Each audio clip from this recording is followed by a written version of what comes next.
누가 파나라고 했더니 아까 저기 보시는 차익거래 트레이더라는 말씀드렸죠. 그거 말고 결정적으로 FTX 보유 중이던 2200만 GBTC를 모두 매각했습니다.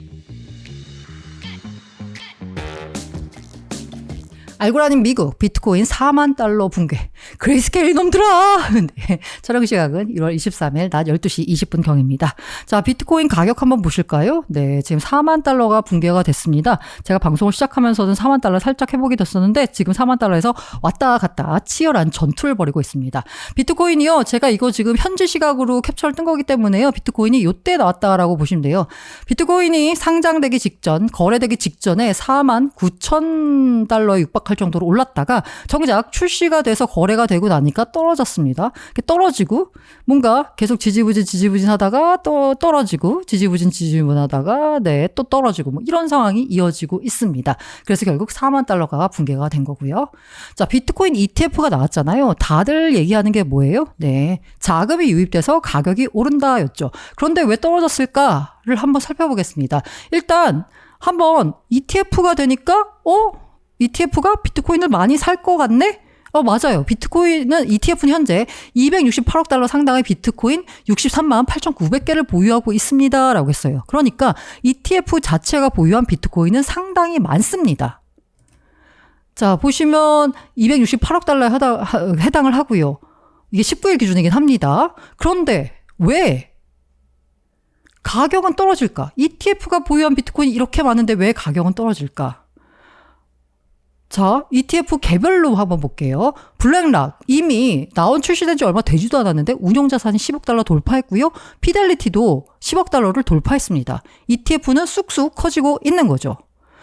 21쉐어즈 공동 설립자가 말을 했는데 아크 21쉐어즈 비트코인 현물 ETF에 순유입이 계속되고 있다라는 거예요. 아크 현물 ETF도 계속 크고 있어요. 그런데 이 아크 현물 ETF 같은 경우에는 약간 치트키가 있는 게 아크 인베스트먼트가 아크 현물 ETF를 집중적으로 사고 있습니다. 왜? 다른 ETF 많잖아요. 그걸 다른 걸 왜 사? 기왕이면 자기네 걸 사는 거죠. 이런 식으로 해서 덩치를 계속 불리고 있어요. 어차피 아크 인베스트먼트에 들어온 돈을 약간 분산을 해야 되잖아요. 분산 투자를 할 때 그 투자 대상으로 비트코인에 투자할 때는 자기네 아크 B ETF를 투자를 하는 거죠. 자금 유입은 이어지고 있습니다. 6일 차에도 자금 순유입액이 3,310만 달러를 기록했습니다. 근데 왜 떨어질까? 뭐 다 아시겠지만 문제는 그레이스케일발 매도세입니다. 보시면 아시겠지만 계속 출회 물량이 나오고 있어요. 그레이스케일 비트코인 현물에서 자금 주식이 이어지고 있습니다. 주기영 대표 역시 온체인 데이터상으로 보니까 GBTC 매도 압력이 지속적으로 이어졌다라고 해요. GBTC의 매도 압력이 얼마나 센지 이게 에릭 발추나스라고 블룸버그 애널리스트인데요. ETF 애널리스트인데 아무리 노력해도 비트코인 ETF를 피할 수 없다라면서 필라델피아 30번가 역에 GBTC 광고가 있더래요. GBTC의 망령이 온라인이건 오프라인이건 여기저기를 계속 떠돌고 있습니다. GBTC가 비트코인 ETF에서 차지하는 영향력이 지금 현재로서는 너무 큽니다. 그렇다 보니까 다른 ETF로 자금이 유입된다 하더라도 GBTC에서 빠지는 물량이 감당이 안 되는 겁니다. 전날 보니까 그러니까 19일이 되겠죠. 네, 그 선물 ETF 거래량의 절반을 바로 GBTC 혼자서 차지했습니다. GBTC에서 계속 판매가 나오니까 이게 어떻게 되냐? 이 GBTC를 관리하는 커스터디 업체가 코인베이스거든요. 그레이스케일에서 나온 판매 물량이 계속 코인베이스로 입금이 돼요. 이 코인베이스로 입금된다는 얘기는 뭐예요? 판다는 얘기입니다. 예. 근데 이게 10분 전에 5.25억 달러가 입금됐다. 계속 9억 달러 상당히 입금된다. 추정 주소 20분 전에 7.84억 달러가 이체됐다. 계속 그레이스케일 추정 주소에서 코인베이스로 입금이 되고 있습니다. 왜? 환매 물량이 나오기 때문에요.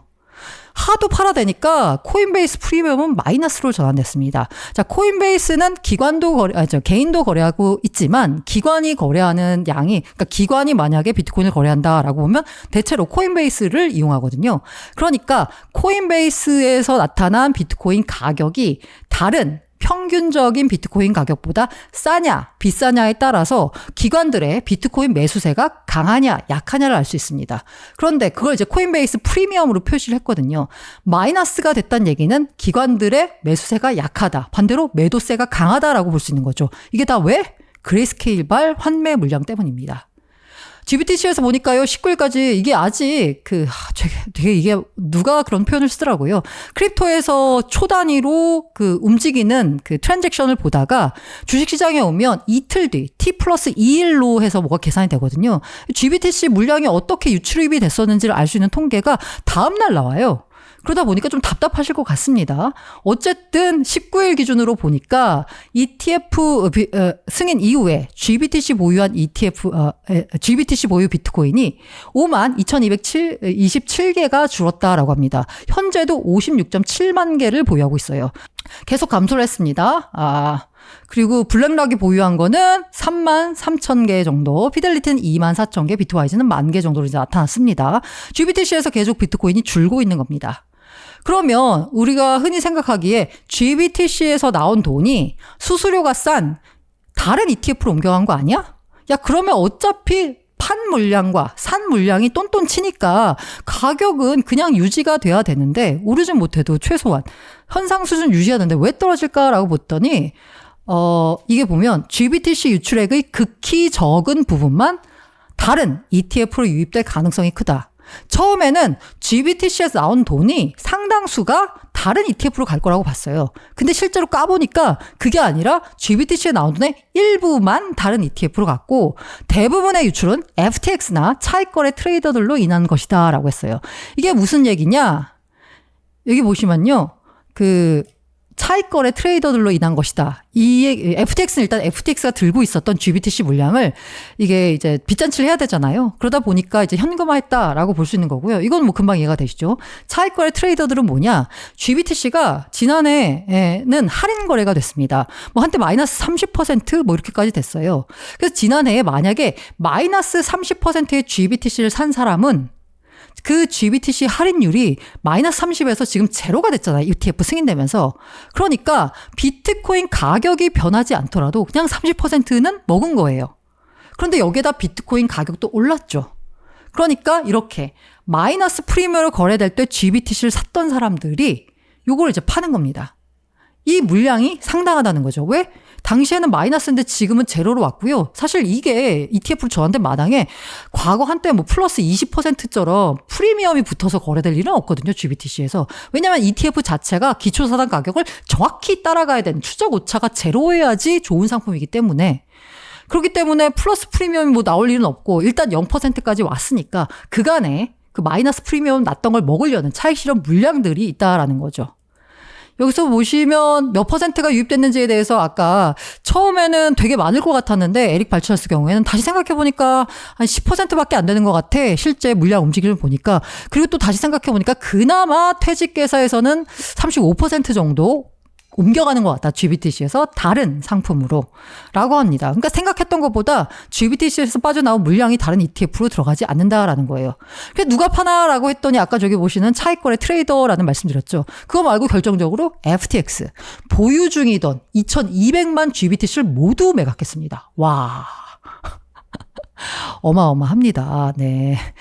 이게 바로 GBTC 누가 파나 했더니 잡았다 요놈 FTX였던 겁니다. 어쨌든 긍정적인 건 뭐예요? 다 팔았다.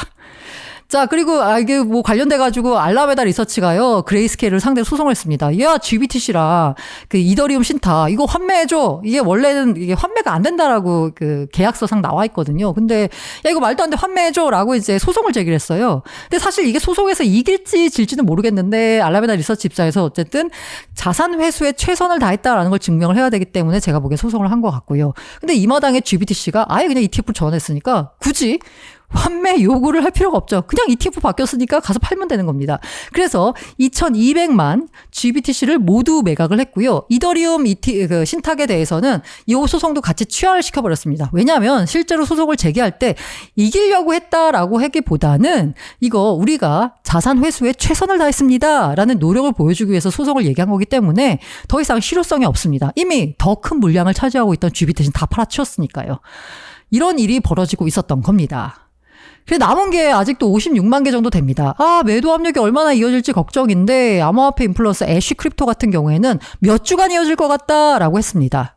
사실 GBTC 물량에 대해서 약간 제일 뭐라고 해야 되나 우려감을 표했던 곳이 어디냐면 바로 JP모건입니다. 그래서 JP모건이 올해 비트코인 가격 별로 안 좋을 것 같아 라고 하면서 뭐 그나마 크립토 투자자들한테 희망이라고 하면 비트코인보다 차라리 이더리움이 나아 라는 보고서를 냈었거든요. 이 보고서를 낸 주축이 누구냐면 니콜라우스 초글루라는 이제 분석가인데 암호화폐 애널리스트인데 이 사람이 예측한 게 뭐였냐면 야 GBTC에서 물량이 30억 달러 나올 것 같아. 예. 그러니까 요걸 감안하게 되면 신규 자금이 들어오더라도 비트코인 가격이 GBTC 말 외도 압력 때문에 그닥 강세를 못 보일 거야 라고 JP모건이 예측을 했죠. 사실 이 예측에 대해서 이게 사람 심리가 그런지 모르겠는데 이 JP모건이잖아요. 그러니까 쟤네 또 저런 소리 한다 라고 해가지고 조금 가볍게 여긴 경향이 있습니다. 그런데 지금 보면은요 사실 JP모건의 예측이 가장 잘 맞았습니다.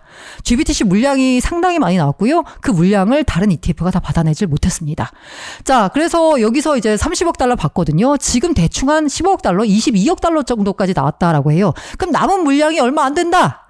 요거는 호재죠. 근데 이제 그 JP 모건의 요 니콜라우스가 예측한 것 중에 뭐가 있냐면 이게 자기가 예상하기에 30억 달러 같은데 이게 상황이 안 좋으면 100억 달러까지 나올 수 있어 라는 식으로 얘기를 했어요.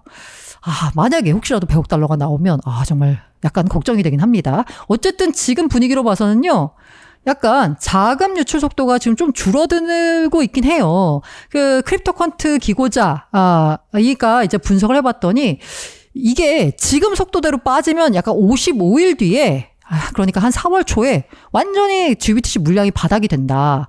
그런데 지금처럼 아마 매도가 나오진 않을 거야. 자금 유출은 속도는 지금보다도 점점 완화가 될 거야 라고 했어요. 이게 이유가 뭐냐라고 하면 아까 말씀드린 대로 일단 FTX가 들고 있던 물량이 다 처분이 됐잖아요. 그리고 차익 거래로 들어왔던 물량들이요. 그러니까 GBTC가 마이너스 프리미엄일 때 들어왔던 물량들이 많이 정리가 됐습니다. 그래서 이게 일단 나올 수 있는 물량은 대충 다 나온 게 아니냐라고 이제 해석을 해볼 수 있는 거죠. 어쨌든 지켜봐야 될 것 같습니다. 다들 얘기하고 있는 게 GBTC 말 매도 압력이 해소될 때까지는 가격을 기대하기 어렵다라는 게 대체적인 시장의 전망이고요. 그리고 이 와중에 약간 그렇죠. 이게 GBTC 말 매도가 나오니까 다른데 가격이 더 떨어지겠네? 더 떨어지겠는데 나도 매도 쳐야지 하고 하는 동반 매수 물량이 나온다라고 매도 물량이 나온다라는 말씀드렸잖아요. 근데 이제 분석을 해봤더니 장기 홀더가 이틀간 10억 달러를 그러니까 이 10억 달러를 거래소에다 입금을 했다라는 겁니다. 장기 홀더가 거래소에 비트를 입금했다라는 얘기는 팔겠다라는 얘기죠. 이거 뭐지? 걱정입니다. 그러면서 크립토컨트 대표 역시 이게 잠자고 있던 비트코인이 이동했는데 이거 아마 거래소로 가서 팔렸을 것 같아 라는 거죠. GBTC발 매도도 있는데 휴먼 BTC까지, 그러니까 자고 있던 비트코인까지 가격에 부담을 주는 매도 압력으로 작용을 한 거죠. 다행이라고 해야 되나요? 다행인 거 어쨌든 크립토컨트 대표에 따르면 이거 이제 이거 시장에 잠자고 있던 비트코인이 이동했다. 그러니까 시장에서는 이거 드디어 마운트 곡스 물량이 시장에 유통되는 거 아니야? 라는 해석이 나왔거든요. 근데 이에 대해서 주경 대표는 마운트 곡스 물량은 아니다라고 덧붙였습니다. 왜냐하면 만약에 마운트 곡스 물량이었다라고 하면 앞으로 나올 물량이 더 많거든요. 마운트 곡스가 들고 있는 게 한 14만 개 정도 되니까 그게 다 이제 물량에 이제부터 나오기 시작한다라고 하면 더 끔찍한 일이잖아요. 근데 크립토컨트 주경 대표 설명에 따르면 지금 약간 마운트 곡스는 상환 채권자들한테 돈을 돌려줄 때 비트코인 돌려주지 않고요. 페이팔 엔화 계정으로 돌려주고 있습니다. 그렇기 때문에 이거는 마운트 곡스 물량은 아니다라는 게 그나마 다행이라면 다행이고요. 그리고 우리 이 아서 헤이즈 비트코인 가격 전망 참 잘하시는 분이죠. 이분이 4만 달러 반납할 거라고 예측을 했거든요. 그런데 몇 시간 지나지 않아 정말로 4만 달러를 반납했습니다.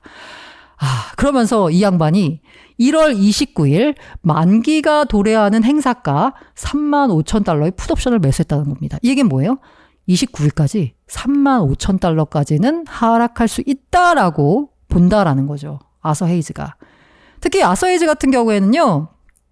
그 매크로 지표를 봐야 된다라는 얘기를 많이 하고 있어요. 지금 현재 유동성이 줄고 있기 때문에 그러니까 연준의 계정이 이제 RRP가 뭔가 이렇게 다 C를 말라가고 있기 때문에 연준이 들고 있는 이 돈 꾸러미가 점점 시장에 풀 수 있는 그 돈의 여유가 점점 바닥이 나고 있기 때문에 앞으로 돈 풀기 쉽지 않다. 그렇기 때문에 가격이 3월 달엔 조정을 보일 거다. 3월까지는 조정을 보일 거다라고 예측했었거든요.